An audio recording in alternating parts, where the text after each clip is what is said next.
किसी एक शहर में राजीव और प्रीति नाम के दो पत्नी पति रहते थे। राजीव बहुत ही सुंदर था और प्रीति बहुत ही काली थी। प्रीति अपने पति राजीव को हर तरह से खुश रखने की कोशिश करती थी, लेकिन राजीव का ध्यान हमेशा बाहर की औरतों पर ही ठहरता था। उसे अपनी बीवी एक आंख नहीं भाती थी, वो उसमें बिल्कुल भी इंटरेस्ट नहीं लेता था। ऐसे ही एक दफा सड़क पर रेड लाइट के इशारों पर राजीव के साथ एक लड़की आकर ठहरती है, तो राजीव उसे देखता ही रहता है। वो लड़की कोई और नहीं सोना थी, जो उन्हीं की बिल्डिंग में रहती थी, और राजीव उसमें बहुत ही इंटरेस्ट लेता था।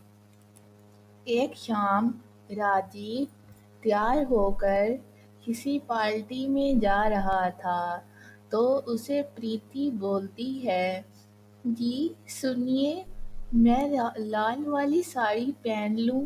तो राजीव बोलता है, किस खुशी में तुम लाल वाली साड़ी पहन रही हो? तुम्हें कौन साथ लेके जा रहा है? वैसे भी मेरे दोस्तों ने तुम्हें नहीं देखा हुआ, और मैं तुम्हें किसी सूरत भी अपने साथ लेकर नहीं जाऊंगा। तुम काली किलोटी यहीं घर बैठो। राजीव की बातें सुनकर प्रीति को बहुत बुरा लगता है। राजीव उसे रोता हुआ छोड़कर खुद पार्टी के लिए निकल जाता है। घर से बाहर आते समय उसे फिर सोना मिल जाती है, जो बहुत ही सुंदर और खूबसूरत थी। हरे जिसके गोरे गोरे हाथ पांव और गोरा जिस्म था, वो बहुत ही खूबसूरत थी और हर तरह से अपने जिस्म की नुमाइश करना जानती थी। इस तरह से राजीव हमेशा उसमें इंटरेस्ट लेता। राजीव सोना के साथ ही पार्टी में निकल जाता है। राजीव सोना को लेकर पार्टी में चला जाता है, क्योंकि सोना ने जो गाड़ी बुक करवाई थी वो अभी तक नहीं आई थी। राजीव सोना को लिफ्ट देता है और उसे अपने साथ पार्टी में ले जाता है। राजीव और सोना पार्टी में पहुंचते हैं, तो सभी लोग सोना को देखकर राजीव की बहुत तारीफ करते हैं। सभी लोग समझ रहे थे कि राजीव और सोना पति पत्नी हैं, लेकिन असल में तो प्रीति राजीव की पत्नी थी।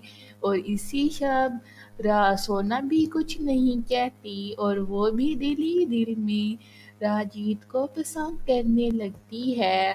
और इसी तरह से फिर वो उन लोगों का मिलना जुलना बढ़ता ही जाता है। और फिर एक शाम राजीव सोना को प्रपोज करता है शादी के लिए, और बहुत जल्द ही वो लोग शादी कर लेते हैं।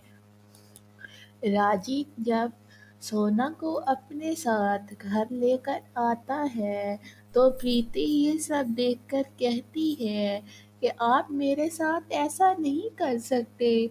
मैं आपकी पत्नी हूँ। मेरे होते हुए आपने दूसरी शादी कर ली और मुझे बताया तक नहीं। तो तभी सोना बोलती है, राजी ये ऐसे नहीं मानेगी। डंडा उठाकर इसकी पिटाई करो और धक्के मारकर इसे घर से बाहर निकाल दो। तो राजीव डंडा उठाकर प्रीति की पिटाई करता है और उसे घर से बाहर निकाल देता है।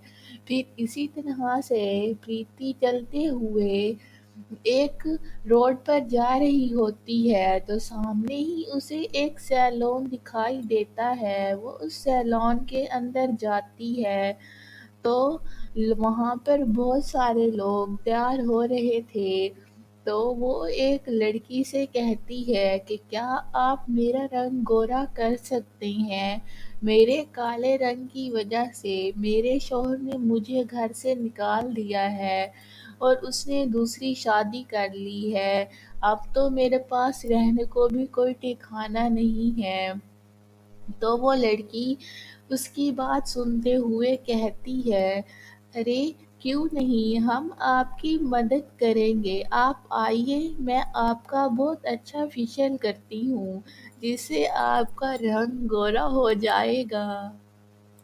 تو وہ پریتی کی بہت اچھی پریپیئرنگ کرتی ہیں تو پریتی بہت ہی گوری ہو جاتی ہے۔ وہ کوئی عام بیوٹی پارلر نہیں تھا، وہ جادوئی بیوٹی پارلر تھا پریوں کا، اور وہاں پر پھر سارے لوگ پریوں میں تبدیل ہو جاتے ہیں اور وہ پریاں پریتی سے کہتی ہیں کہ ہم تمہارے بارے میں سب کچھ جانتے ہیں، ہم تمہاری پریکشا لے رہے تھے اور تم دل کی بہت اچھی ہو، آج سے یہ بیوٹی پارلر تمہارا ہوا اور اب تم یہاں پر رہ کر اس جادو